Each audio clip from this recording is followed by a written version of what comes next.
पत्रकार साथियों का इनसे खैर मकदम करता हूँ, इस्तेमाल करता हूँ। जैसा कि आप सभी लोगों को ये मालूम है, मालेगांव शहर में रोहिंग्या और बांग्लादेशी के नाम पर जो SIT का गठन हुआ था, जिसकी तश्कील हुई थी, SIT के मामले में जो है चार्जशीट फाइल हो चुकी है। उसी ताल्लुक से हम देख रहे हैं कि मालेगांव शहर में बार बार भारतीय जनता पार्टी के लीडर और एक्स MP किरीट सोमैया जो है दौरा कर रहे हैं और social democratic party of India ने इनके दौरे को लेकर अपना एक विरोध प्रदर्शन करने अच्छा खासा विरोध प्रदर्शन भी किया।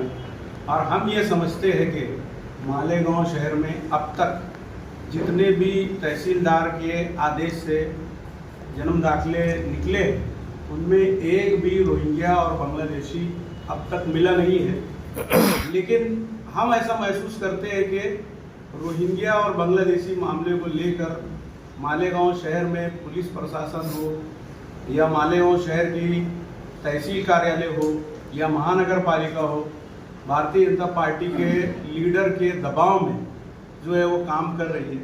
इसी सिलसिले में हम लोगों ने आज की ये प्रेस कॉन्फ्रेंस ली। इस सिलसिले में आगे की बात जो है मालेगांव जिले सदर राइल हनीफ आपके सामने रखी।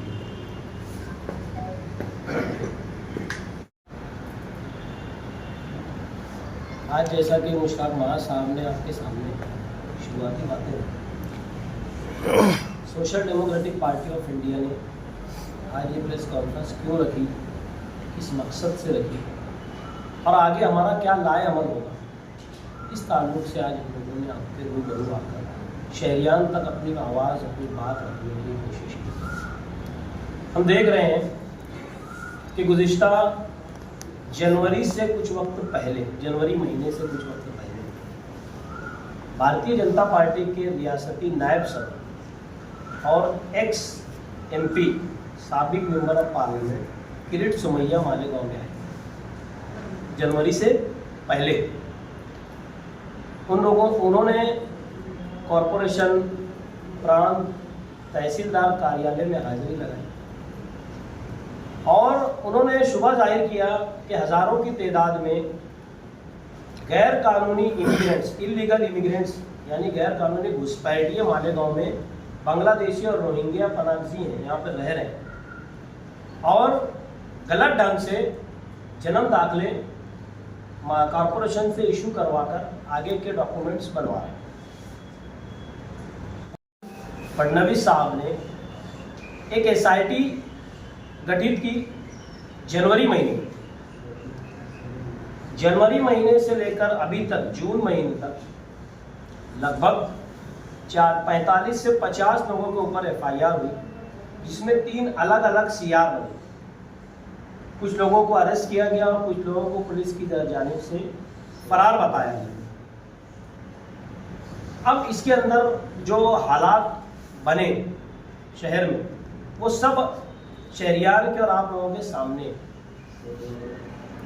इसके अंदर कुछ बातें जो आपके ज़रिए हम लोग शहरियान तक रखना चाहते हैं, उसमें यह है कि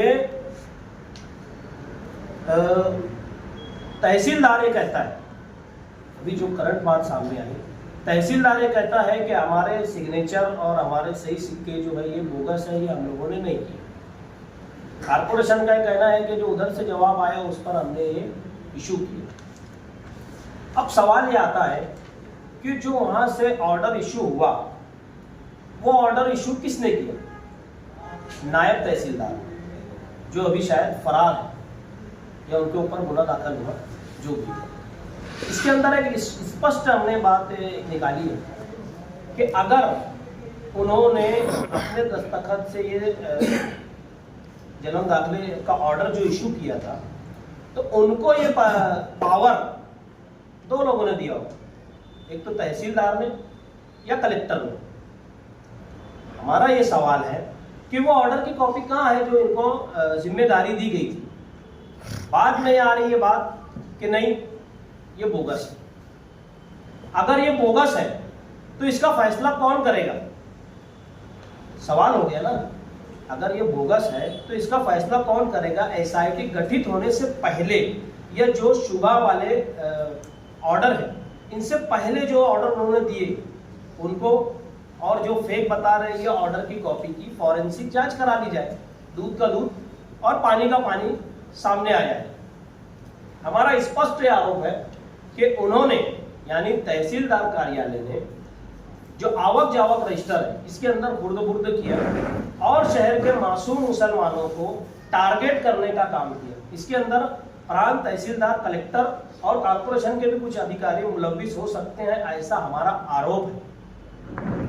इसके अंदर एक सोचने, देखने और समझने वाली बात यह है कि किरीट सोमैया ने गुज़िश्ता दिनों यानी परसों के दिन मालेगांव में हाजिरी लगाई कॉर्पोरेशन के अंदर, और 1044 उनका इल्जाम पहले ये था कि 4000 के करीब गैर कानूनी या गलत ढंग से दाखिले बनाए गए। इस उधारों की इंक्वायरी, लगभग 3000 लोगों की इंक्वायरी हो गई।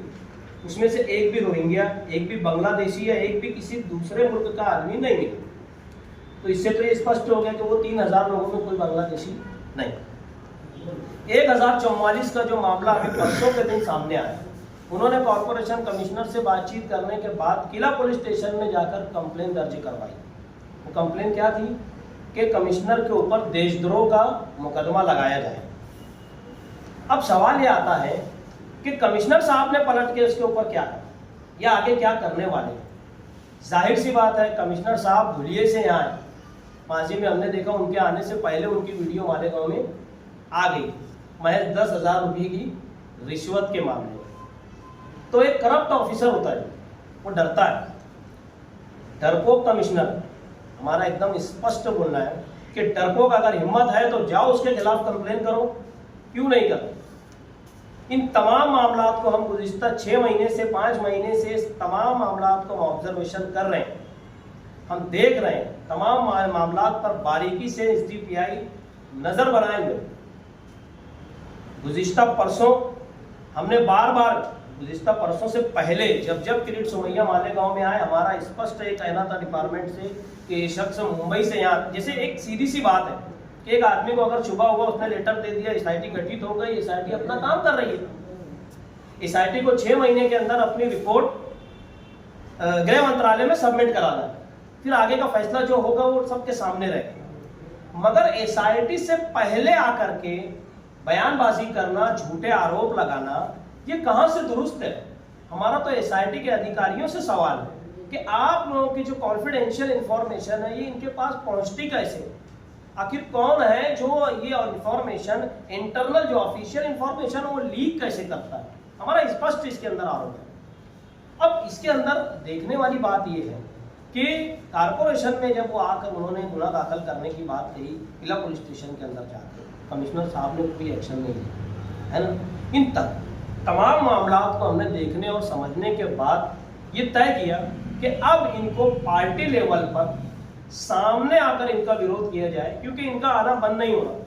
ये बार महीने 1.5 महीने में 15-20 दिन में जब भी इनको मौका मिलता, जब भी ऊपर से ऑर्डर होता, ये बराबर मालेगांव में आते हैं और गलत बयानबाजी करके जाते हैं। हमने गुज़िश्ता परसों इनका सामना किया और एक जमहूरी ढंग से, देखिए जमहूरी मुल्क में किसी के आने पर कोई पाबंदी नहीं लगाई जा सकती, किसी के बोलने पर पाबंदी नहीं लगाई जा सकती, मगर इसका मतलब ये नहीं कि किसी के बारे में कुछ भी बोला जाए और शहर तमाशाई बनकर तमाशा देखे।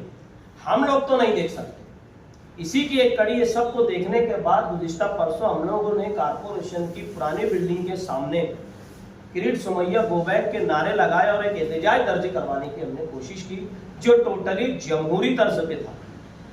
मगर उसके बाद भी social democratic party of India के 8 लोगों के ऊपर एफआईआर दर्ज की। हम यानी social democratic party of India, हम डरपोक कमिश्नर, डरपोक प्रशासक नहीं है। हम social democratic party of India के कारकुनान हैं, उसके कैडर हैं। हम लोग तमाम कार्रवाइयों का मुंह तोड़ कानूनी ढंग से अदालत में कैसे जवाब देना है, इसकी तैयारी में हम लोग लग गए। गुज़िश्ता कई दिनों से मुकामी वकला और हाईकोर्ट के वकला से हम लोग मुसलसल राब्ते में। हम लोग सारे मामलात के और सारे जो कोर्ट के मैटर चल रहा है इसके पेपर कलेक्ट करने की कोशिश कर रहे हैं। कुछ पेपर हमारे हाथ में आ गए और कुछ निकाल रहे हैं। इंशाअल्लाह इन तमाम मामलात को एसडीपीआई पार्टी अपने लेवल से कैसे चलाएगी वो आने वाले वक्त में आप लोगों के सामने रखा जाएगा। दूसरा इसके अंदर बात यह है कि इन तमाम बातों को लेकर हमारा ऐसा बोलना है कि सिर्फ और सिर्फ यूट्यूब के ऊपर आकर करारा जवाब, मुंह तोड़ जवाब, बस यही सब दिख रहा है। अभी हालिया दिनों जो कल शेख रशीद नामी बुजुर्ग शख्स की जो जमानत हुई, इनको तहसीलदार की तरफ से ऑर्डर मिला। क्या मिला? डॉक्यूमेंट आपके 7 नुकाती इनको ऑर्डर दिया गया कि इनके सारे डॉक्यूमेंट वेरीफाई हो गए, अब आगे की कार्रवाई कारपोरेशन करे। उनको आरोपी बना दिया। कहाँ का इंसाफ है? कैसे, किस बिना पर उनको आरोपी बनाया गया? ये हमारा स्पष्ट सवाल है। आज मासूम हमारी जो बहनें, बेचारे मजदूर, छोटे तबके के लोग जेलों की सूबतें महीनों से झेल रहे हैं। शब बारात का वक्त आया, रमजान के 28वें रोजे को हम लोगों ने जो एसआईटी के अहम जिम्मेदार हमारे आईजी साहब, उनसे हम लोगों ने मुलाकात की और हमने कहा कि आईजी साहब, ये जेंट्स का तो ठीक है, मगर ये लेडीज का ईद से पहले या ईद के अय्याम में इनकी जमानत का कोई मामला हो जाए तो कुछ राहत मिल जाए। आईजी साहब ने कहा कि ठीक है, हम लोग उसका रास्ता निकाल रहे हैं, हम लोग कोशिश कर रहे हैं कि जल्दी से इनकी जमानत हो जाए। शब बारात भी जेल में, रमजान भी जेल में, ईद भी जेल में, अभी बकरीद का त्योहार कब होगी इनकी जमानत? कौन है इसका जिम्मेदार? कौन लबकुशाई करेगा और कौन आवाज उठाएगा? ये सवाल है हमारा। यकीनन पिछले 6 महीने से जो लोग भी कोशिशें कर रहे हैं, ठीक है, अल्लाह उनको जज़ाए खैर दे, हमारा उस पर कोई बोलना नहीं, मगर इसका आउटपुट क्या निकल के आ रहा है? एक भी कोई खातिर खबर रिजल्ट हमको सामने दिखता नहीं। क्या वजह हो सकती है इसकी? सही प्रॉपर वे में हमें ऐसा लगता है कि काम नहीं हो रहा। हाईकोर्ट क्यों नहीं चले जाती? क्यों नहीं सीनियर वकील से जो है कंसल्टिंग करते हैं?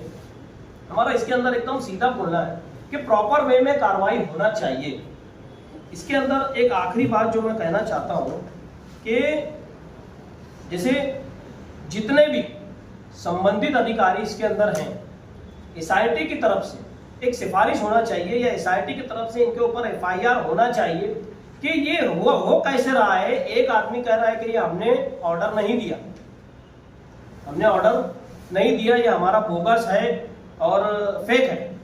कारपोरेशन बोल रहे हमने ऑर्डर के ऊपर ही काम किया।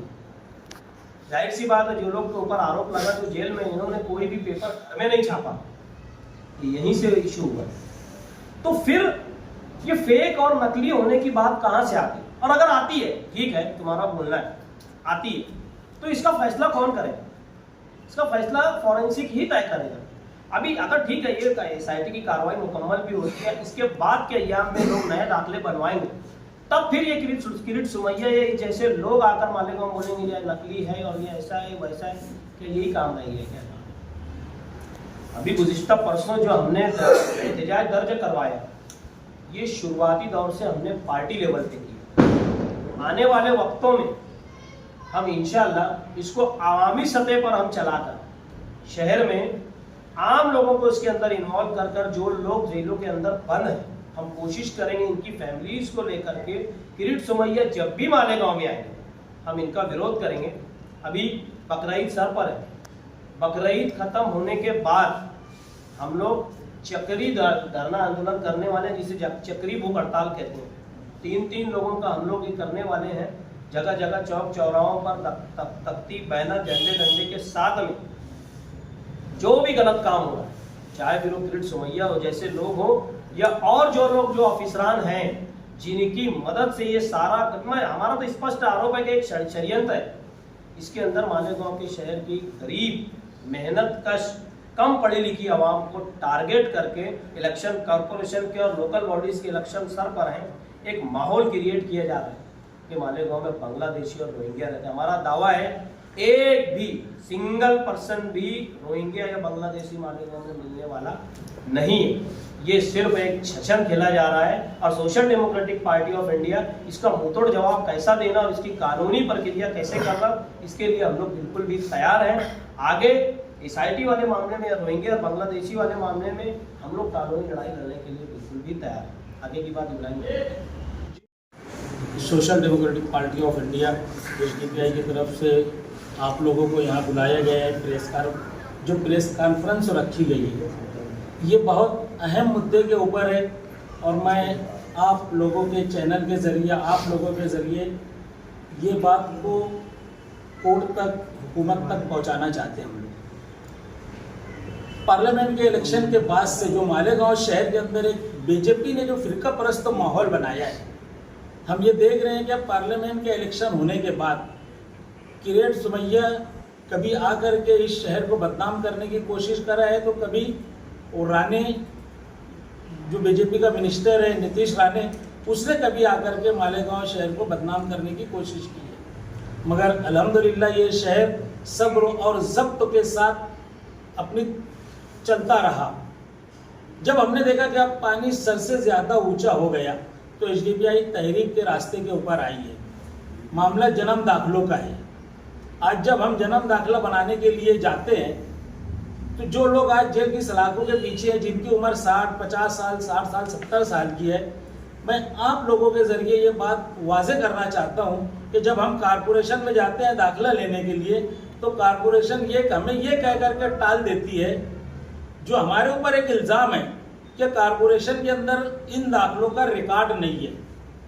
कारपोरेशन हमें साफ लफ्ज़ों में कहती है, एक तो रजिस्टर फट गया या सड़ गया या सैलाब के अंदर बह गया तुम्हारा रिकॉर्ड। तो कारपोरेशन की ये जिम्मेदारी है वहाँ पर बैठने वाले अधिकारों की, या जब वहाँ पर अवामी बॉडी जाती है उनकी, कि जो जवाब हमको दिया जा रहा है, कारपोरेशन एक जवाब के नाम पे हमको एक कागज़ देती है, उसके अंदर कारपोरेशन को ये लिख करके देना चाहिए कि जो रिकॉर्ड हमारे पास नहीं है, वो रिकॉर्ड एक तो इनके रजिस्टर सड़ गए, गल गए या ये सैलाब के अंदर बह गया है।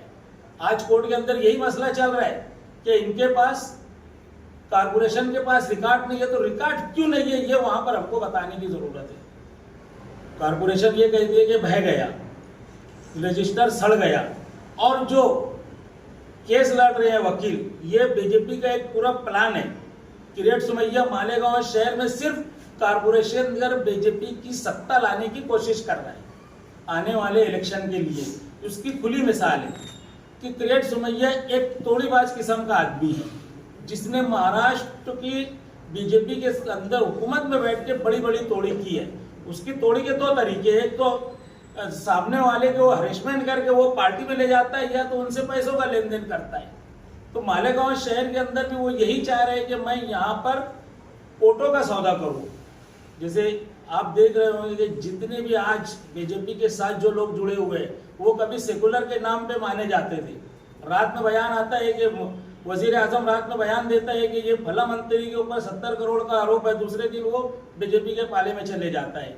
जितने भी राष्ट्रवादी के अजित पवार गुट के लोग हैं या शिवसेना के से जो लोग टूट करके गए हैं, आप इनके नाम गिन लो, आप इनकी लिस्ट देख लो, ये सब कहीं ना कहीं भ्रष्ट है, कहीं ना कहीं ये ईडी की और उसकी जाल में फंसने वाले थे, तो हुकूमत के साथ चले गए।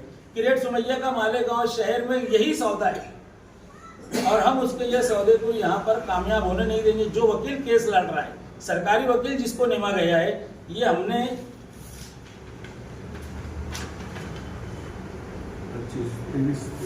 23/1/2025 को उस वकील के खिलाफ हमने ये पत्र दिया था, जो खड़े रह करके फिरका परस्त की बोली बोलता है कि किले के गद्दारों को गोली मारो सालों को। अगर ये वकील, सरकारी वकील, अगर यहाँ पर जो लोगों को फंसा रहे है, वो ऐसा अगर फिरका परस्त वो सरकारी वकील अगर कोर्ट केस के अंदर कोर्ट लड़ रहा है, तो वो सिर्फ फंसाने का काम कर रहा है।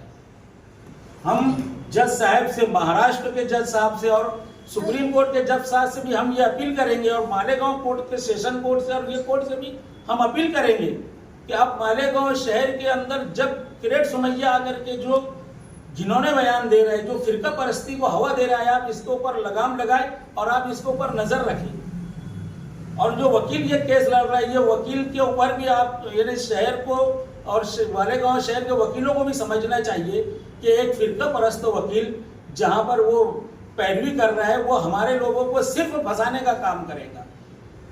ये आज हम प्रेस कॉन्फ्रेंस के जरिए यही सारी बातें हम उजागर करने के लिए आए थे।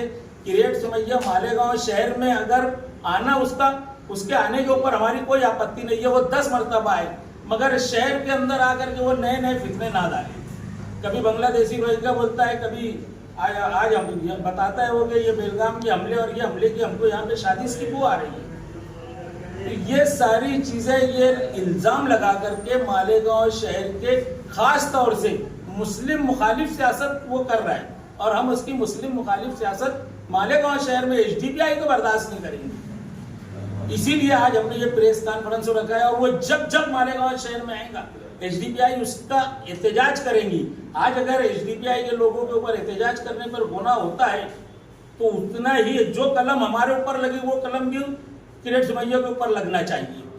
अगर हमने जमाबंदी करी तो वो कौन सा अकेला आ रहा है, और वो यहाँ आकर के सिर्फ वो इसलिए आ रहा है कि इस शहर का माहौल खराब हो और मालेगांव शहर में मुसलमानों की छवि खराब हो, वो इसके लिए मालेगांव शहर आ रहा है। और उसके आने के ऊपर हमें इतराज नहीं है, वो आए। जैसे और मिनिस्टर आते हैं, शहर की तामीर और तरक्की की बात करते हैं, वो आकर के अगर ये बात करता है तो हम उसका वेलकम करेंगे। और वो आकर के अगर वो मुसलमानों को टारगेट करता है और शहर की हवा फिजा को खराब करने की कोशिश करेगा तो हम उसका वही अंदाज में उसको जवाब देंगे। यही सारी चीजों के लिए हम आप लोगों तक आए थे। हम शुक्रिया।